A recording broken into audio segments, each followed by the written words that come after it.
Welcome to healthy food. இன்றைக்கி நம்ம என்ன பார்க்கலாம் அப்படின்னா, சிம்பிளாக புளி சாதம் எப்படி பண்ணுறது. வெரி சிம்பிளாக, ரொம்ப ஃபாஸ்ட்டாக, ஒரு 2 மினிட்ஸ் நூடுல் மாதிரின்னு வச்சுக்கோங்க. அந்த மாதிரி ஃபாஸ்ட்டாக எப்படி புளி சாதம் பண்ணுறது அப்படின்னு சொல்லி இதை நான் காமிக்கிறேன். இது எங்கள் அம்மா பண்ணுவாங்க. ஸோ அது நான் இந்த ஐடியாவை உங்களுக்கு ஷேர் பண்ணுறேன். ஸோ இதுக்கு புளியை ஊற வச்சுக்கணும். இப்போ நான் அடுப்பில் ரைஸ் வச்சுட்டேன், வெந்துட்டுருக்கு. ஸோ இந்த கேப்பில் புளி ஊற வச்சுருக்கேன்.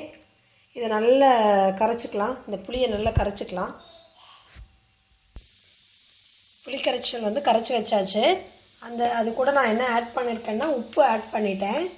இப்போ அகைன் மஞ்சத்தூள் ஆட் பண்ணிக்கலாம். இதை நல்லா கலக்கிக்கலாம்.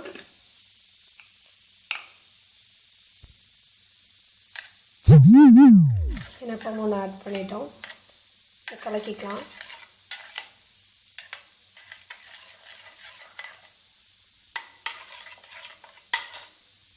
இப்போ அடுப்பில் பேன் வச்சிடலாம். வச்சுட்டு எண்ணெய் விட்டுக்கலாம். எண்ணெய் ஊற்றி வச்சு கடுகு போட்டுக்கலாம்.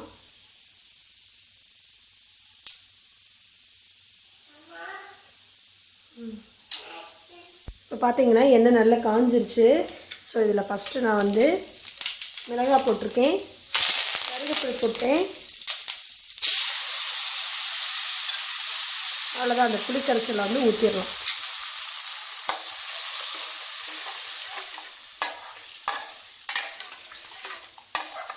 நம்ம அந்த புளி கரைச்சல்லையே மஞ்சத்தூள் போட்டோம் இல்லையா, அந்த கொஞ்சம் தண்ணி வேணும்னா தண்ணி பிடிச்சி ஊற்றிக்கலாம். நான் ரைஸ் 3 டம்ளர் கிட்ட வச்சுருக்கேன். அதனால் புளிக்கரைச்சல் நிறையா போட்டேன். உப்பு ஆல்ரெடி நம்ம இதில் போட்டிருக்கோம். ஸோ இது நல்ல கொதி வரட்டும். கொதி அந்த தண்ணி ரிமூவ் ஆகிட்டு எண்ணெயாக இருக்கணும். இது நல்லா கொதிக்கட்டும். கொதித்து அந்த புளியுடைய கிரேவி மாதிரி வரணும். நான் காமிக்கிறேன். இது கொதிச்சிட்ருக்கலையே. இப்போ நம்ம வேறு ஒர்க் இருந்தால் நீங்கள் அதை பார்க்கலாம். ஸோ இது கொதிச்சிட்ருக்கட்டும். இப்போ பார்த்தீங்கன்னா இந்த புளிக்கரைச்சல் தனியாக வந்துருச்சு. இங்கே பார்த்தீங்கன்னா எண்ணெய் தனியாக, புளிக்கரைச்சல் தனியாக இப்படி வந்துருச்சு.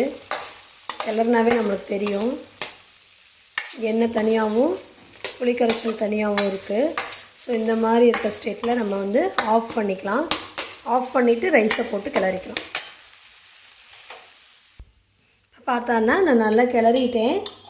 இது கூட கொஞ்சம் கிளறி முடித்ததுக்கப்புறம் எண்ணெய் இருக்கும் இல்லையா, கடலெண்ணெய் நல்லெண்ணெய் ஏதோ ஒரு எண்ணெய் நம்ம ஆட் பண்ணிக்கலாம்.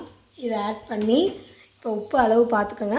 அளவு பார்த்துட்டு பிரட்டிக்கங்க. நல்லா கலக்கிக்கங்க. இந்த எண்ணெயை கிளறிக்கங்க. ரைஸ் இப்போ பார்த்தீங்கன்னா எல்லாம் கிளறி முடிச்சாச்சு.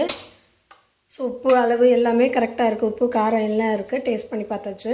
ஸோ இந்த மாதிரி உங்கள் வீட்டில் நீங்கள் செஞ்சு பாருங்கள். இன்னும் ஒன்று சொல்ல மறந்துட்டேன். தாளிக்கிறப்ப கொஞ்சமாக வெந்தயம் இருக்குது இல்லையா, அதை உள்ளே போட்டிருக்கணும். எண்ணெய் கூட வெந்தயம் போட்டிருக்கணும். நான் உங்கள்கிட்ட சொல்லலை.